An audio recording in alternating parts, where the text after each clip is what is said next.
Oui, alors blague antisémite ou dérapage, à vous de décider, regardez. Alors Halloween approche et tout le monde commence à chercher un déguisement pour faire peur. Alors en ce moment, il y a le déguisement Netanyahou qui marche pas mal pour faire peur. Vous voyez qui c'est? Une sorte de nazi mais sans prépuce. Voilà. Alors, si le qualitif employé par Guillaume Meurice a fait rire le public sur le moment, il n'a pas du tout plu à tout le monde. Sur les réseaux sociaux, les critiques pleuvent. Certains exigent des excuses, d'autres s'insurgent que leurs impôts financent l'humoriste, puisque France Inter, c'est une radio du service public. Et d'autres encore lui en veulent, comme cet internaute qui écrit « C'est le grand lâchage. Tu as franchi la limite, on ne te pardonnera jamais de nous avoir forcés à défendre Netanyahou. » Non ? Écoutez-le bien parce que c'est celui qui s'installe après les menaces et les intimidations adressées aux humoristes. Ah ouais, je me disais aussi, c'est un peu froid comme ambiance. C'est parce qu'il n'y a pas de public. Ouais, t'es observateur, François. Donc ce soir, on est en direct, mais on est tout seul en fait. Ouais, pour des raisons de sécurité, nous sommes au studio 621, à huis clos. Ça veut dire qu'aujourd'hui, la sécurité est devenue un moyen essentiel d'assurer la liberté d'expression, même celle des saltimbanques. Donc là, on n'est que tous les deux, François. La troupe attend en régie parce que j'aimerais d'abord m'adresser aux auditrices et aux auditeurs au premier degré pour être bien comprise par tout le monde. Et croyez-moi, c'est pas facile parce que même à l'enterrement de ma grand-mère, moi j'ai fait des blagues. Alors allons-y. Bonsoir la France Inter. Dans l'émission du 29 octobre, une blague a provoqué une polémique. Si cette blague vous a choqué, blessé ou les deux, si cette blague vous a fait rire ou si vous avez regretté d'avoir ri, si elle vous a gêné, divisé, fait réfléchir ou si vous êtes passé par plusieurs états à la fois, eh bien sachez qu'il en est de même au sein de notre équipe. Nous sommes une vingtaine et puis parmi nous, il y a ceux que cette blague a choqué, blessé ou les deux. Il y a ceux que cette blague a fait rire, ceux qui ont regretté d'avoir ri. Chez nous aussi, elle a pu gêner, diviser, faire réfléchir. Et puis il y a ceux qui sont passés par plusieurs états à la fois. Ce qui signifie que chacune et chacun d'entre vous qui nous écoutez, vous pouvez vous sentir représenté au sein même de cette émission. Et à ceux qui pensent que nous manquons de nuances, vous voilà informés. Malgré les différentes sensibilités et les débats interminables qui ont agité notre équipe, si nous sommes là ce soir, c'est que nous avons surmonté nos divergences et que nous avons confiance en Guillaume. Il s'exprimera tout à l'heure habituelle de sa chronique, parce que c'est l'espace qu'il a choisi pour répondre. Nous, les humoristes, on manie un langage qui est le deuxième degré et qui laisse libre cours à toutes les interprétations. Réduire une blague à la lecture qu'en fait l'extrême droite, c'est un dangereux procès d'intention. Dangereux parce que certains, dont une chaîne de télévision en particulier, dessinent une cible sur le front des clowns. Et on est facile à repérer parce qu'on porte un nez rouge. Nous, aux attaques haineuses, nous ne répliquons uniquement qu'avec des blagues. Le temps venu, il faudra répondre à cette question. Comment la moitié d'un pays a passé 10 jours à s'écharper sur une accroche satirique, qu'on peut estimer ratée si on veut, bien sûr, alors que la guerre fait rage au Proche-Orient. Pendant ce temps-là, Jordan Bardella a déclaré « Je ne crois pas que Jean-Marie Le Pen était antisémite ». Jean-Marie Le Pen a créé le FN avec un ancien SS, mais peut-être que lui n'était pas antisémite. Il a parlé du détail de l'histoire, mais peut-être qu'il a inversé le mot « détail » et « abomination ». Bardella semblait sincère, mais peut-être qu'il se fout de notre gueule. Qui sommes-nous pour juger ? Certainement pas nous, nous ne sommes que des humoristes. Alors voilà, j'ai réussi à mettre Bardella et humour dans la même phrase. C'était ambitieux, c'est un petit peu comme mettre Décence et Mélenchon dans la même phrase, fallait oser. Et l'humour, c'est toujours une prise de risque, celui de la liberté. Nous, on est encore prêts à le prendre, ce risque, mais pour combien de temps encore est-ce qu'on va y arriver ? Allez, j'avais presque réussi à faire de l'ironie, donc j'estime qu'on est prêt à rire à nouveau. François, il a démarré cette émission. L'homme qui est très attendu, c'est Guillaume Meurice. Ouais. Allez. Nous allons continuer à titiller les interdits. Ainsi parlait la philosophe Adèle Vendrette. Toujours citer les grandes intellectuelles en début de chronique, ça fait bien. Et puis c'est là de chronique, j'ai l'impression qu'elle est pas mal attendue. On va faire un bon score médiamétrie, notamment je pense à la DRH de Radio France. À l'écoute. Alors allons-y. Bon, déjà je voudrais remercier les auditeurs, les auditrices pour leur message de soutien. Désolé, j'ai pas pu répondre à tout le monde. J'étais quand même pas mal occupé. C'est mon point commun avec la Cisjordanie d'ailleurs. Je voulais vous dire que j'ai lu aussi les remarques constructives suite à cette histoire de Netanyahou nazi prépuce. On m'a dit ouais, mais le Hamas aussi sont des nazis sans prépuce. Et oui, et j'ai jamais dit le contraire. Je me demande même s'il n'y a pas un problème avec cette absence de prépuce. Ça les énerve en fait, parce que ça aggrave. Je ne sais pas. Bon, sans doute un facteur aggravant. J'ai aussi eu, il faut le dire, des messages de paix et d'amour. J'ai eu sur mon téléphone personnel puisqu'il a fuité. Eh oui. Voilà. Alors, je vais vous donner tout de suite un exemple de message. Bonjour petit enculé. Dis-moi, espèce de merde. C'est la pute de la France, quoi. Tu veux que je te dise? T'es une grosse merde, mon pote. T'es une grosse merde. Alors, je t'explique. On est juifs. Et tu veux que je te dise? J'espère que tu vas crever dans un attentat de bougnou, l'espèce de merde. Alors, c'est pas Charlie du tout, attention, hein, c'est pas du tout Charlie. Alors, je vous ai pris un message plutôt modéré, pour pas vous choquer. Je vous épargne les autres qui sont un peu plus menaçants, je les réserve pour le tribunal. Alors, évidemment, j'ai conscience que j'ai choqué beaucoup de gens en comparant un fasciste à un nazi. Donc, dans un souci d'apaisement, non mais je vois votre petit silence, votre petite mine. J'ai voulu aujourd'hui donner la parole à un collectif juif qui s'appelle Tzedek et à un de ses porte-paroles qui s'appelle Jonathan. Alors Tzedek est né de la rencontre de militants et militantes juifs issus de l'antiracisme, du mouvement de solidarité avec les Palestiniens et du mouvement social en général. Qu'est-ce que ça veut dire, Tzedek? C'est un terme hébreu qui renvoie au concept de justice dans la tradition juive. Justice, c'est pas une attaque contre Éric Dupond-Moretti, rassurez-moi. Il faut laisser la justice faire son travail, monsieur. Ok, on la laisse, elle a du boulot en ce moment avec moi et avec Éric Dupond-Moretti. On vit dans un pays où le ministre de la Justice est en procès devant la justice. Mais aussi, on vit dans un pays où Stéphane Guillon donne son avis sur l'humour. Donc, vous voyez, la période est complètement dingue, quoi. Moi, dans la même semaine, j'ai été d'accord avec Dominique de Villepin, Moundir de Koh-Lanta. Quand c'est PMP, putain. Et le pape, c'est que la période est vraiment trouble. Alors, toujours dans ce souci d'apaisement, moi, je propose, je le dis, Netanyahou, prix Nobel de la paix. Jonathan? Pour certaines personnes, en tout cas, la réponse est oui. Il a été proposé en 2020 aux côtés d'autres colombes comme Mohamed Ben Zayed, le président des Émirats Arabes Unis. Et il a vraiment été proposé comme prix Nobel de la paix. Ouais. Et en même temps, je dis pourquoi pas. Hein, quand il aura construit un parking sur la bande de Gaza, il y aura la paix sur cette terre. Regardez par exemple Mussolini. Alors je rigole. Parce que j'imagine Pascal Pro qui écoute, il est là avec son stylo, il note et tout. Désolé pour l'ascenseur émotionnel, Pascal. On va trouver un autre sujet pour demain. On enchaîne avec la situation au Proche-Orient toujours. Être Gazaoui, c'est ne connaître que la privation, la violence des campagnes militaires israéliennes, l'omniprésence de la mort. Et tout ça est maintenant documenté par le travail de nombreuses ONG internationales, y compris des ONG israéliennes. Netanyahou accompagne un mouvement de fascisation du champ politique de la société israélienne. La coalition qui lui a permis d'accéder au pouvoir et qui est actuellement aux commandes en Israël est composée de ministres qu'on n'hésiterait pas à désigner comme des néo-nazis s'il ne s'agissait pas d'Israël. Wow. Alors, Pascal Pro a repris son stylo, là, d'un coup. Alors, pour noter quoi, hein, l'embarras de Pascal est visible depuis l'espace et son seum aussi. Continuons. Cette violence systémique est permanente et vouée à se retourner contre les Israéliens, et elle l'a fait de façon brutale et cruelle avec les massacres du 7 octobre. La colonisation enferme colonisateurs et colonisés dans des rapports déshumanisants et ôte toute possibilité de coexistence pacifique. Mais alors, est-ce que ça fait pas de vous des antisémites de critiquer Netanyahou et sa politique et ses ministres? Nos adversaires politiques font tout pour tuer le débat autour du colonialisme israélien. Comme on l'a dit, quand on n'a pas d'argument, on fait la guerre à l'argument. Non, non. Alors ça, je peux pas croire que les pro-Netanyahou soient malhonnêtes à ce point. Depuis ma blague, là, ils m'ont pas mal écrit, les pro-Netanyahou. Et c'est vraiment des belles personnes. Ils s'intéressent beaucoup à ma maman, notamment, et à son épanouissement sexuel. Et ça, je trouve que c'est plutôt sympa. Allez, concluons avec ce qui fait l'essence de l'action de l'association Tzedek et d'autres associations du même type. Pour nous, les histoires, les valeurs, les traditions qui tissent notre judéité valent mieux que ça. C'est parce que nous sommes fiers d'être juifs que nous avons honte de ce qui est fait en notre nom en Israël. L'histoire juive est une source de sagesse pour nous. C'est aussi en raison de l'histoire de la persécution des Juifs que nous défendons la dignité et les droits des peuples et les droits du peuple palestinien face à l'oppression qu'elle subit. Voilà. Alors, est-ce que le dire, même avec des mots qui choquent, même maladroitement selon certains, c'est de l'antisémitisme, y compris si c'est des Juifs qui le disent? Voilà. Ou alors est-ce que c'est juste une question de liberté d'expression et de liberté tout court pour certaines populations? La question est posée. Alors, j'ai commencé par une grande penseuse. Je voulais finir par une autre. Elle s'appelle Laurence Bloch, directrice des antennes de Radio France. C'était après les attentats contre Charlie Hebdo, quand on recevait aussi des menaces de mort. Alors je la cite, une nouvelle génération d'humoristes se déploie aujourd'hui en France et rencontre un public toujours plus nombreux. C'est une chance. Accompagnons-les, respectons-les, et quand l'envie prend à l'un ou à l'autre de les traiter comme des enfants inconséquents ou mal élevés, souvenons-nous de ce dimanche du 10 janvier 2015 où nous étions des millions à manifester pour l'un des droits de l'homme le plus essentiel, la liberté de s'exprimer. Guillaume Meurice.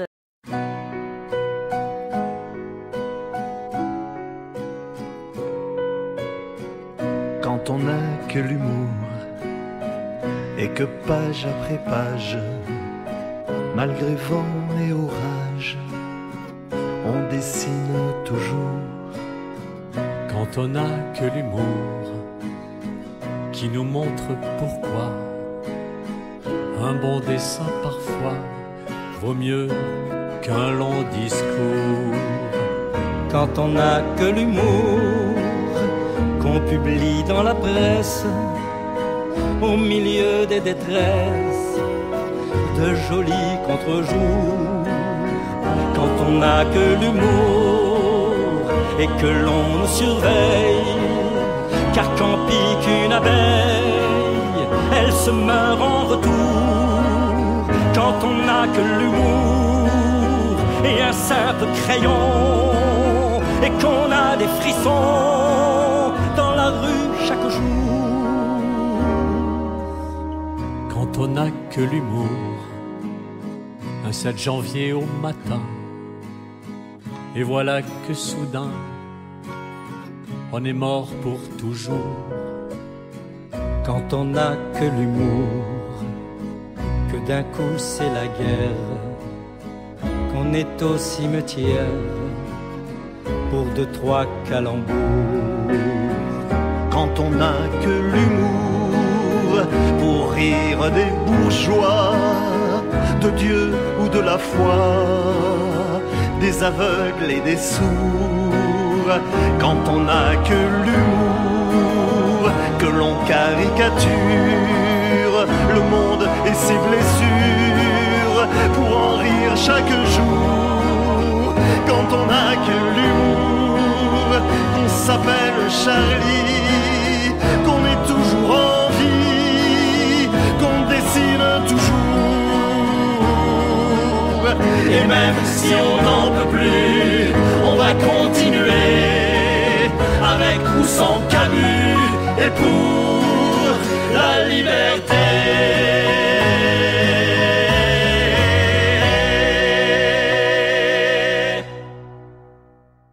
Et alors l'actualité, il s'ébroue dedans. Vraiment, je ne vois pas de comment mieux dire, n'est-ce pas, Léa? Dire comme un grand chien. Oui, c'est ça, voilà, grand chien fou, un grand chien fou. Vous parlez de moi? Toujours non.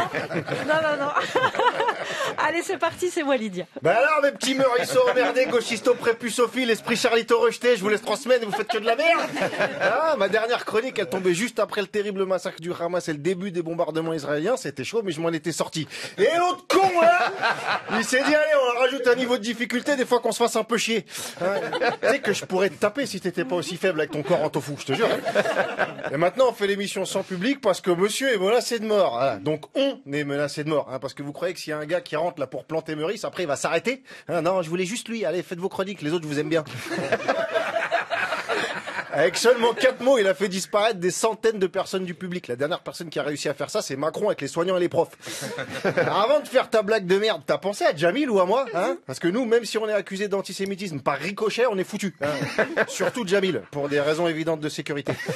Parce que les propos antisémites des Blancs, ils ont droit à l'oubli. Regarde, même Jean-Marie Le Pen, condamné plusieurs fois pour antisémitisme, distributeur de champs de la Wehrmacht, de la vache... J'arrive même pas à dire. Ah ouais, enfin, ça c'est un professionnel qui peut dire tout ça. Aujourd'hui, ils s'interrogent s'ils peuvent l'inviter pour Shabbat.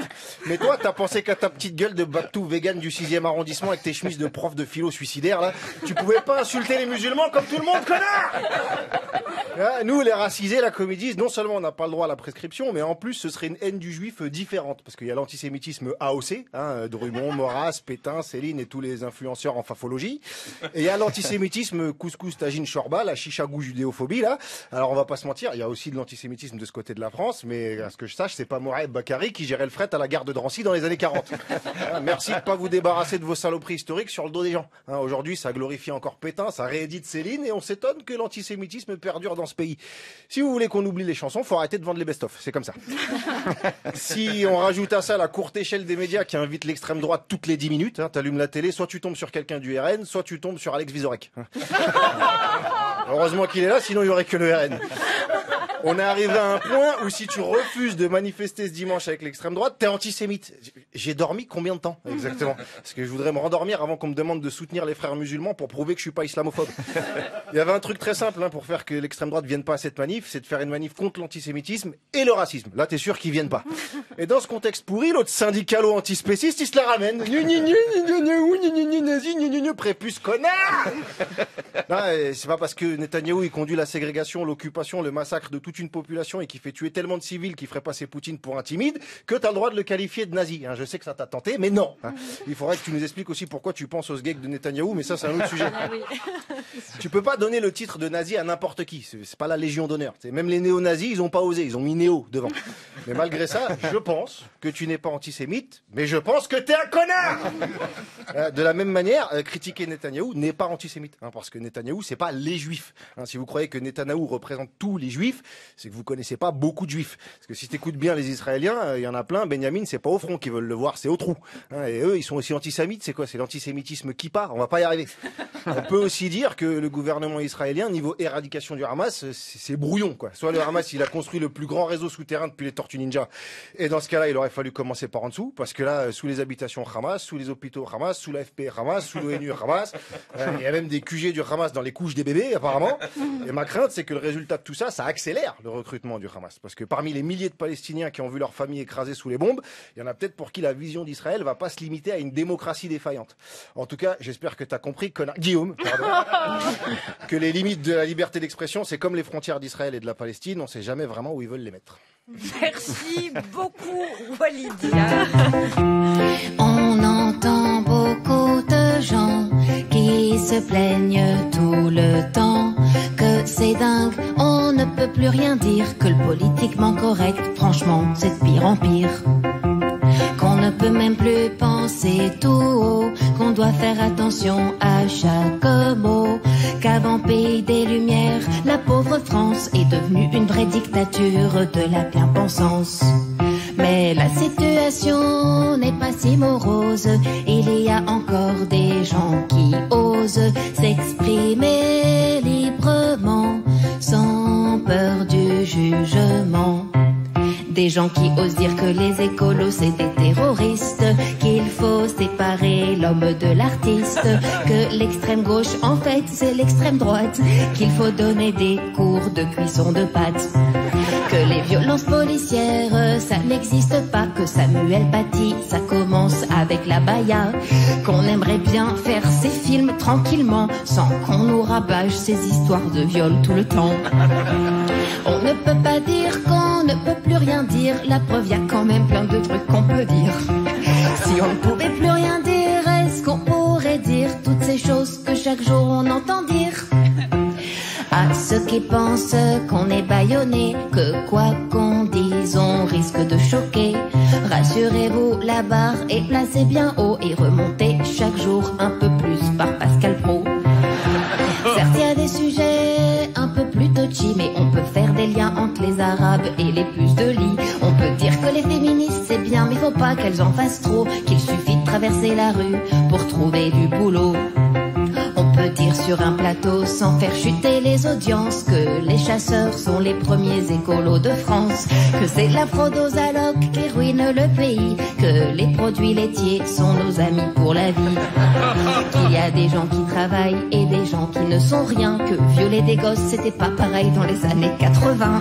On peut demander sans être pendu sur la place publique qui aurait pu prédire la crise climatique.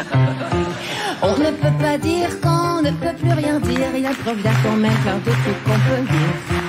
Si on ne pouvait plus rien dire, est-ce qu'on pourrait dire toutes ces choses que chaque jour on entend dire?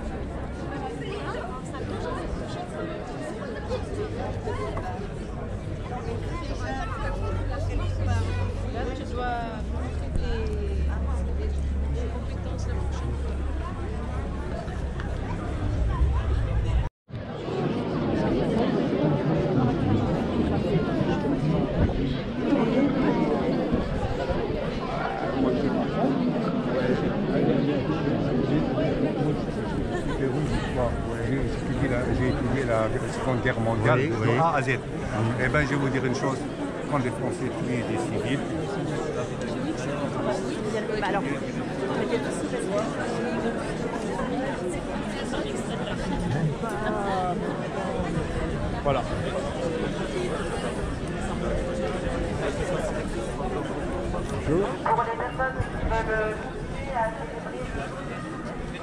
On va bientôt démarrer. On va se rapprocher de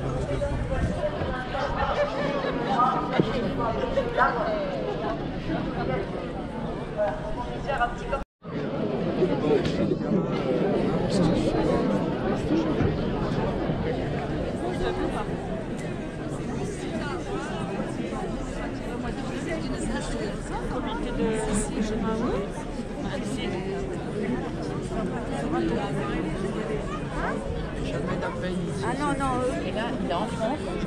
Et en France, on fait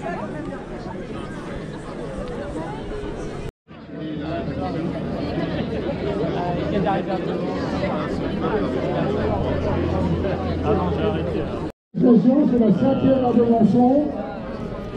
Vous l'avez? Oui, on a le texte. Non, il y a pas. Il y a un collectif qui s'est réuni, hein, pour que les choses soient claires. Il y a un collectif d'une vingtaine d'organisations qui s'est réuni et qui passe du temps à faire des compromis.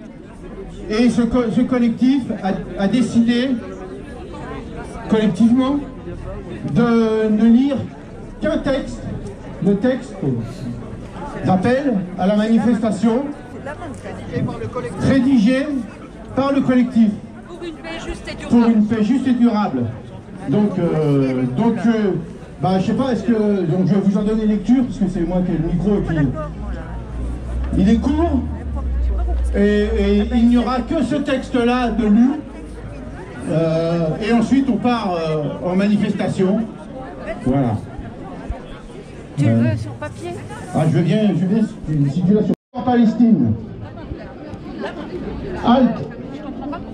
Halte au massacre à Gaza.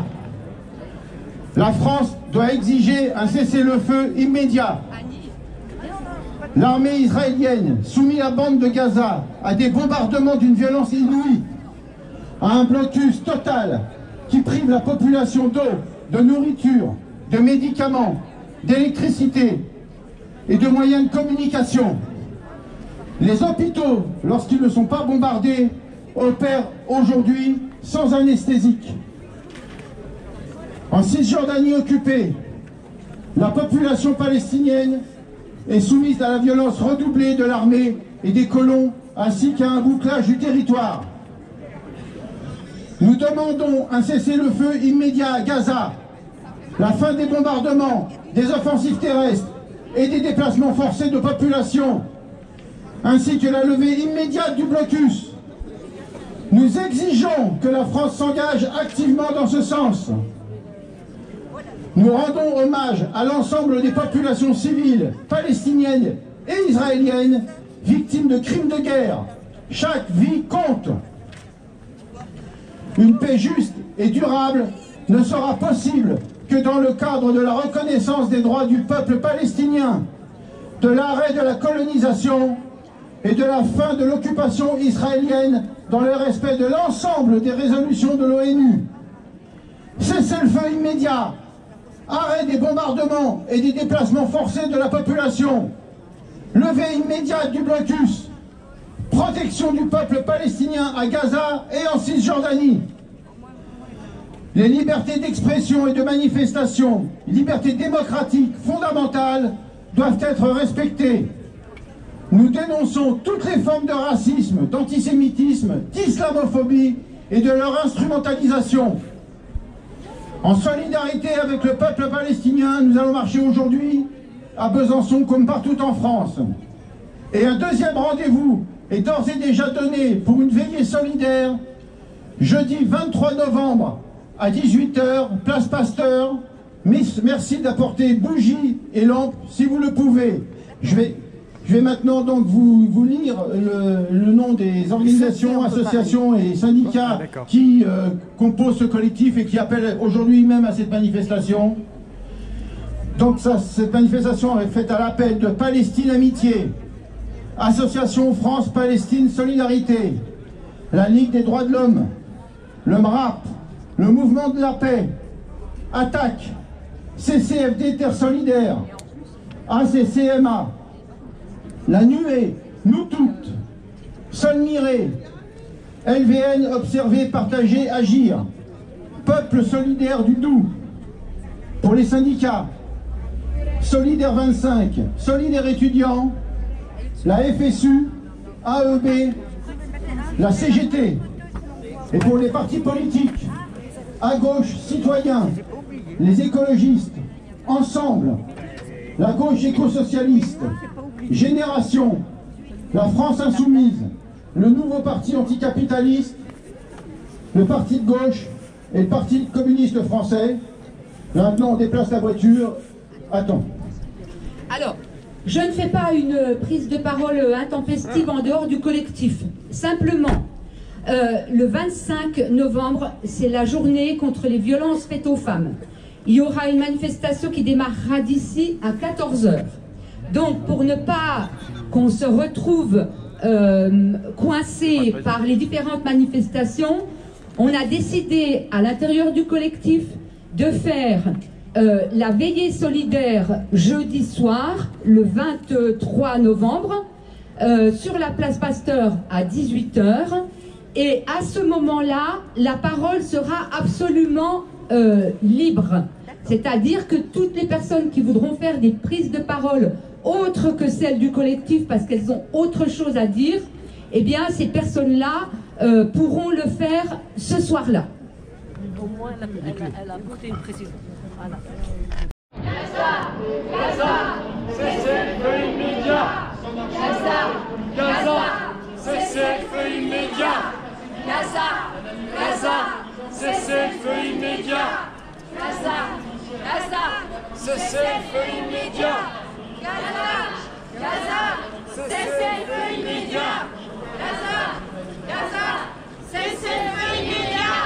Gaza, cessez-le-feu immédiat. Gaza, cessez-le-feu immédiat. Et nous, numéro 2 qui peut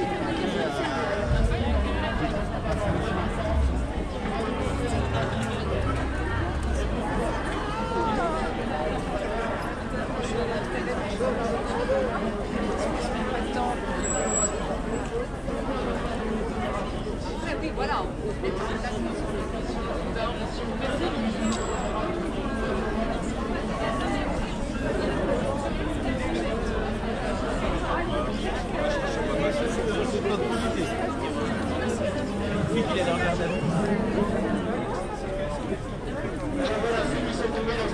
Dimanche, en fait, sur l'impérialisme américain, qui se traduit ici malheureusement par une dénonciation de l'antisémitisme. Et pourtant l'antisémitisme, c'est un fléau.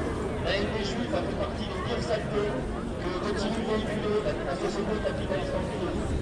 Et la France d'ailleurs a attisé le sujet raciste et continue de le faire avec une extrême droite qui a utilisé la manifestation des Français. Ça va, on est tourné un peu la culture et la domination. Par Philippe et tout, le Palestinien ne doit pas être assigné au Hamas. Les travailleurs ne sont pas une bien à la main. Il y a des familles à des exploiteurs et en face il y a des exploiteurs. Partout les travailleurs d'Israël sont négligents et en faisant tout ce qui va pour chasser la grande bourgeoisie.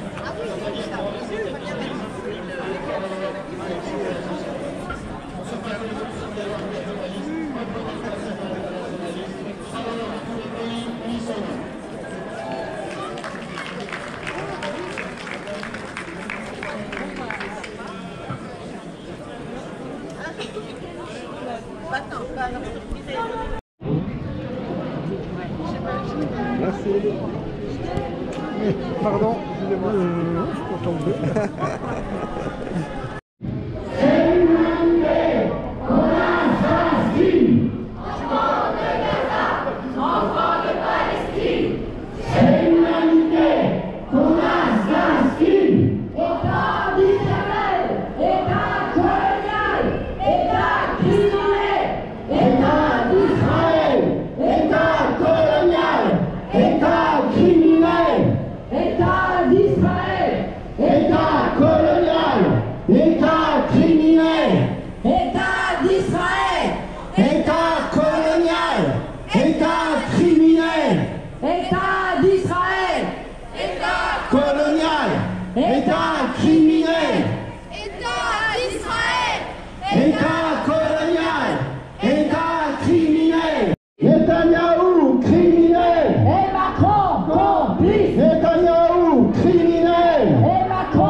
tous avec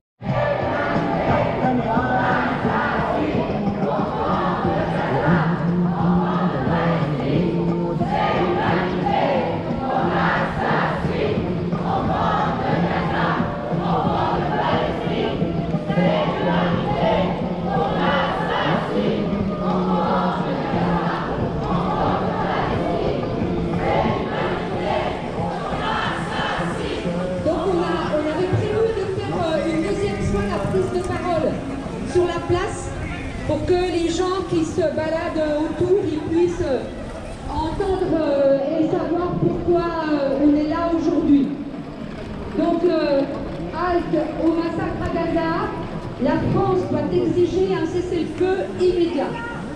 L'armée israélienne soumet la bande de Gaza à des bombardements d'une violence inouïe et à un blocus total qui prive la population d'eau, de nourriture, de médicaments.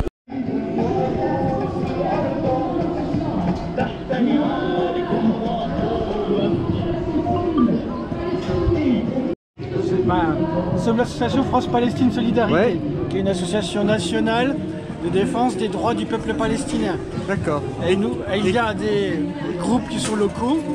Nous sommes le groupe de Besançon et de sa région. D'accord, donc c'est un groupe qui a été fait depuis longtemps, l'association 2009. Ici? Ici, oui. Et puis nationalement, c'est un truc qui existe depuis Non, pareil, 2009. Ah d'accord, c'est assez récent, oui. D'accord. Bon, mais écoutez, merci. Déjà, tout est dit là, je crois. Non? Merci, oui. Merci.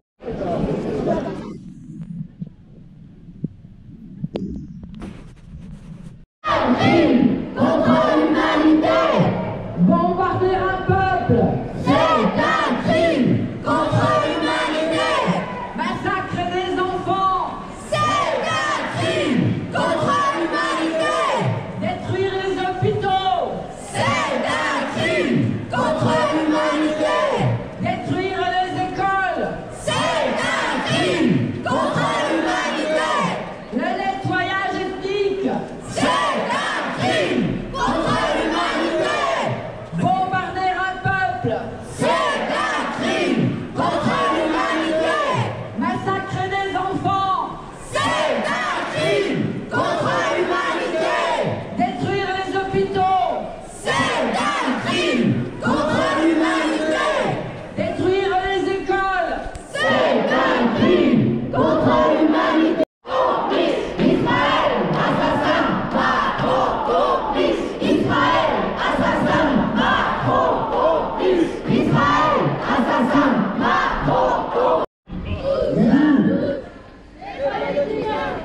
Nous sommes tous des Palestiniens. Nous sommes tous Des Palestiniens. Nous sommes tous des Palestiniens. Nous sommes tous Des Palestiniens. Free, free Palestine! Free, free Palestine! Free, free Palestine! Free Palestine! Free Palestine! Free Palestine! Palestine! Free, free Palestine! Free Palestine! Libérez Gaza! Libérez Palestine! Libérez Gaza! Libérez Palestine! Libérez Gaza! Libérez Israël, assassin, Macron, complice, Israël, assassin, Macron, complice, Israël, assassin, Macron, complice, Israël, assassin, Macron, complice, Israël, assassin. L'humanité qu'on assassine, enfants de Gaza, enfants de Palestine, c'est l'humanité qu'on assassine, enfants de Gaza, enfants de Palestine, c'est l'humanité qu'on assassine.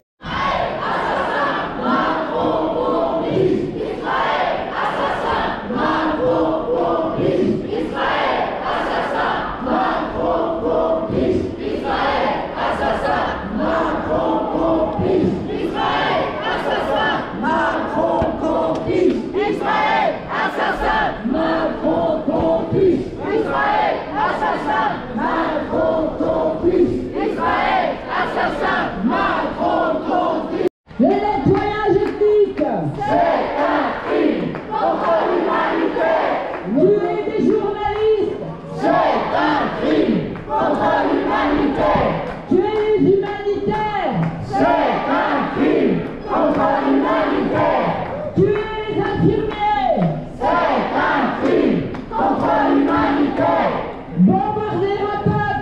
C'est un crime contre l'humanité.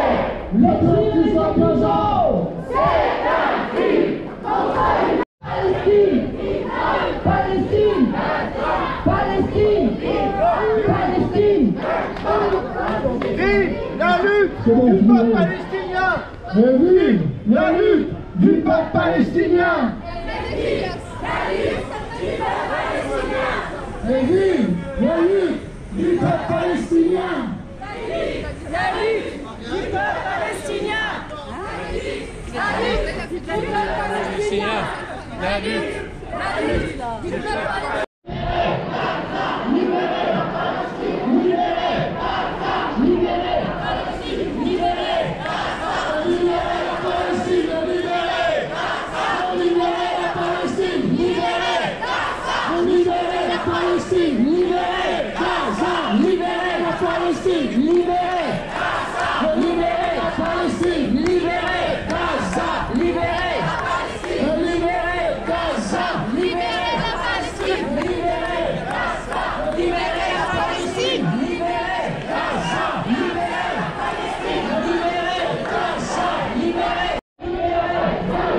Merci. J'ai pas vu.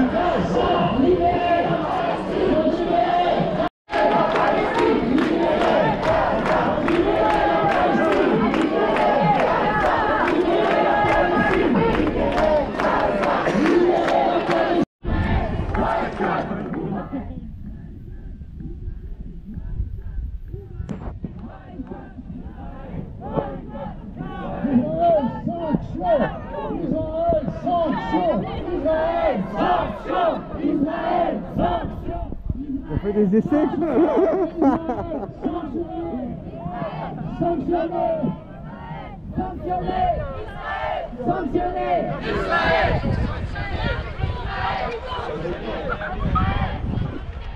On fait une petite halte pour se réchauffer. Il faut qu'on nous entende.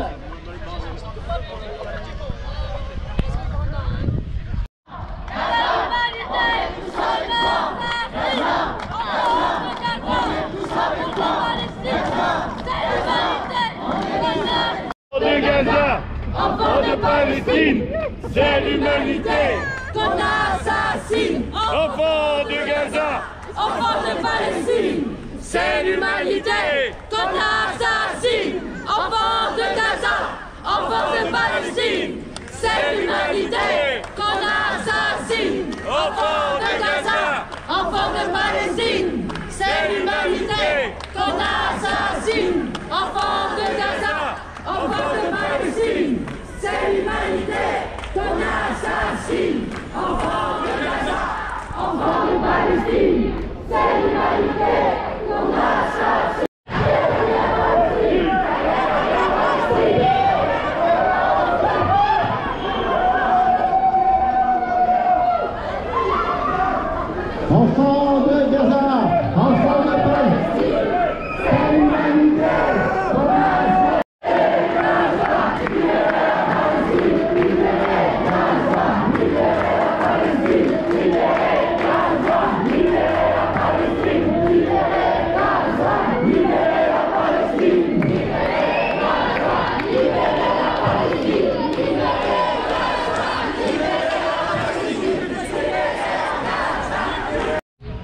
Jeudi prochain, donc, place Pasteur, il y aura une veillée en solidarité avec le peuple palestinien. Il fera nuit, donc amener de quoi s'éclairer, des bougies, des lampes, des frontales, n'importe quoi pour que ça fasse de la lumière. Donc ça c'est jeudi. À 18h. À 18h, place Pasteur, jeudi 23. On va rester longtemps, donc vous pouvez prévoir le casse-croûte et tout ce qui va. Et il y aura autant de prises de parole que vous le souhaiterez, et si c'est contradictoire, eh ben on discutera. C'est comme ça. Ça s'appelle la démocratie. Donc ça c'est pour jeudi. Il n'y aura pas de manifestation samedi, parce que samedi c'est la journée contre les violences faites aux femmes, le 25 novembre. Hein, c'est une... Mais on peut y aller quand même. Il y aura la manif pour les femmes, évidemment, mais ça ne sera pas une manif. En tout cas, pas spécifiquement en solidarité avec le peuple palestinien. Mais de toute façon, ça se rejoint. Ça se rejoint. Oui, oui, les femmes palestiniennes, avec tout ce qu'elles reçoivent sur la tête, là, elles auront toute leur place dans le cortège et dans le rassemblement. Donc ça c'est pour jeudi et c'est pour samedi. Et mardi, selon toute vraisemblance, il y aura une nouvelle réunion. Pas mardi prochain, hein, mais mardi d'après, il y aura une nouvelle réunion du collectif Palestine. Donc voilà. Hein, Je sais plus combien ça sera. 28. le jeudi c'est 23, 24. Non, 28. Oui. 28. Oui, le 28, et puis on peut déjà prévoir une manifestation le samedi suivant. Oui, a priori. Mais bon, cela étant, c'est le collectif qui décidera. Oui, mais comme il y a beaucoup de gens qui sont là, qui ne seront pas... Ouais, voilà. Moi, je vous le dis, on sera là aussi pour le samedi suivant, je ne sais pas combien du mois de décembre. Même si Macron ne veut pas, on sera là. Bon, moi, je voudrais ajouter quelque chose. Alors aujourd'hui, on était encore à nouveau nombreux. On n'était pas très loin de 1000 apparemment, mais je pense qu'on pourrait être beaucoup plus nombreux. Donc, la prochaine... Alors, pour jeudi déjà... Alors, on devrait être plus nombreux, mais je pense qu'aussi on pourrait. Bon. Donc, ça veut dire qu'il faut que chacun fasse le boulot de faire venir du monde, utilise ses réseaux, ses réseaux sociaux, etc. Hein? Et donc, alors, il y aura très certainement une manifestation, non pas samedi prochain, mais le samedi suivant, au même endroit et probablement à la même heure. Bon, donc il faut faire le boulot parce que, bon, vous savez bien que si on se contente de regarder les chaînes d'information en continu françaises, on est, on n'est pas vraiment informé sur ce qui se passe actuellement.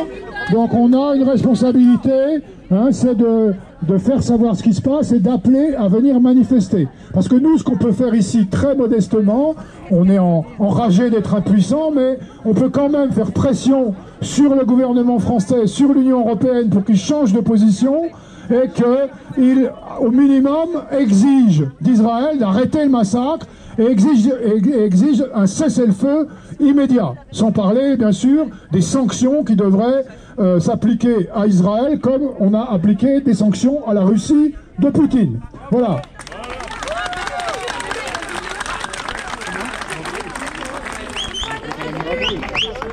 Signez la pétition en ligne. Quelle pétition? C'est ça le problème, c'est qu'on n'est pas forcément informé. Hein. Il y a une pétition qui est en ligne. Il y a une pétition, oui. Il y en a plusieurs. Oui, il y en a plein. Signez toutes les pétitions. Écoutez, faites circuler les informations. Qui cachent la vérité. Faites circuler les informations sur les réseaux sociaux. De toute façon, tout est ouvert. Nous, on avait pris comme décision, les 20 ou 25 organisations, de ne faire qu'une seule prise de parole collective. C'est ce qui a été fait, on s'y tient, parce que sinon, ça sert à rien de se réunir et ça sert à rien de décider collectivement. Donc, par contre, je rappelle que jeudi, le micro sera ouvert et tout le monde pourra s'exprimer.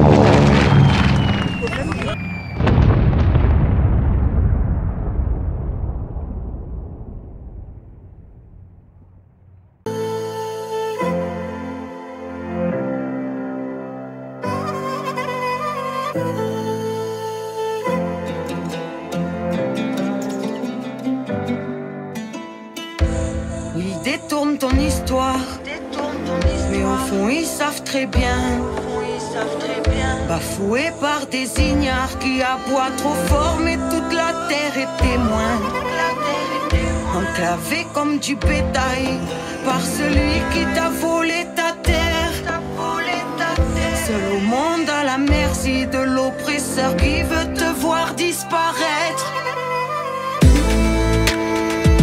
Et les puissants soutiennent celui qui veut t'abattre.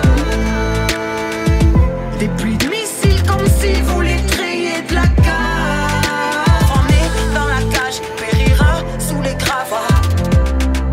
Et les médias diront que c'est pas grave. Enfant né dans la cage, périra sous les gravats. Les médias diront que c'est pas grave. Sous les yeux du monde meurt Gaza. Calomniés même sous les bombes. Font tout pour déshumanisés. brisée. L'oppression se compte en génération, mais diront que c'est toi le monstre à l'arrivée. Prendront soin de jamais mentionner l'apartheid. Prendront soin que jamais la paix se négocie.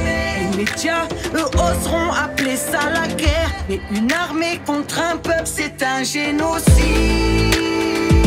Et les puissants soutiennent celui qui veut t'abattre. Des pluies de missiles comme s'ils voulaient créer de la cave. Enfermé dans la cage, périra sous les gravats. Et les médias diront que c'est pas grave. Enfermé dans la cage, périra sous les gravats. Les médias diront que c'est pas grave. Sous les yeux du monde meurt Gaza. Terre sacrée est abreuvée de sang. Gouvernement d'extrême droite et son fanatisme sera lynché qui prendra ta défense. Injustice jusqu'au narratif. Terre sacrée est abreuvée de sang. Gouvernement d'extrême droite et son fanatisme sera lynché qui prendra ta défense. Injustice jusqu'au narratif.